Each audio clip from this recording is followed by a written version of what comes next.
బొమ్మల ఆట అని తెలుసు, కథ అని తెలుసు, కథ అని తెలుసు, కథలన్నీ కంచికే చేరునని తెలుసు. తెలుసు తెర తొలుగుతుందని, తెలుసు తెల్లారుతుందని, తెలుసు ఈ కట్టె పుట్టుకుమంటదని, తెలుసు ఈ మట్టి మట్టిలో కలిసిపోతదని. ఇన్ని తెలిసి ఇరకాటంలో పడిపోతావు ఎందుకని? మాయా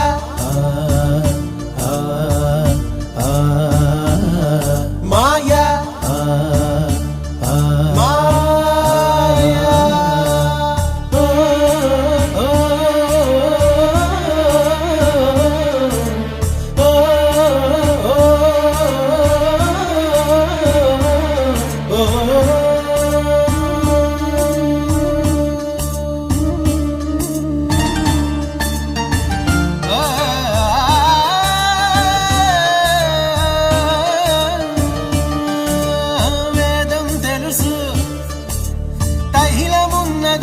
దీపమను